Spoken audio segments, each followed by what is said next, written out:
পরিতোষ। নমস্কার দাদা। হ্যাঁ ঠিক আছে ঠিক আছে, তা তুই ভালো আছিস? তা শুনলাম তোরা নাকি এই ফুলতলা ডুমুরিয়ার হিন্দু সমাজ মিলে ওই গোলাম পরোয়ারের পক্ষে জোট বাঁধিছিস। শোন, এই গোলাম পরোয়ার যদি জিততে পারে না, তাই দেশ বানাবে না পাকিস্তান, আর তোকে পাঠাবে না হিন্দুস্তান। আপনার এই কথা মানতে পারলাম না দাদা।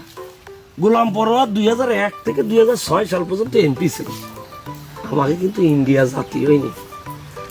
আগামীতেও যদি গোলাম পরোয়ার আসে, আমাকে ইন্ডিয়া যাওয়া লাগবে না দাদা। শোন পরিতোষ, তোরে আমি একটা কথা কই, ওই গোলাম পরোয়ার যদি যেতেই, জামাত যদি যেতে না, তা তোকে বউ বিটিকে কিন্তু বোরকা পরাই দেবে, এ আমি কয়ে রাখলাম। শোন, তোকে এই সংখ্যালঘু নিয়ে কিন্তু আমি খুব টেনশন করি। দাদা, আপনি আর সংখ্যালঘু কহেন না। গোলাম পরোয়ারের বক্তৃতা আমি শুনেছি। সে আমাকে সংখ্যালঘু মনে করে না, মনে করে বাংলাদেশের নাগরিক।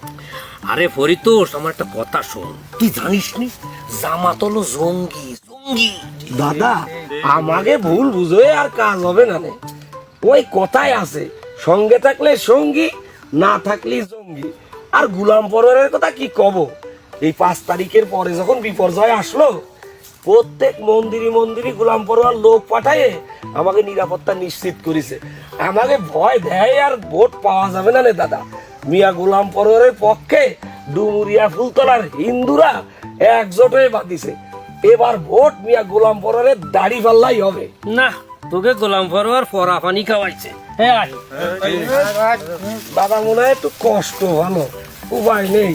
মিয়া গোলাম পরোয়ারের দাড়ি পাল্লাই ভোট দেবো।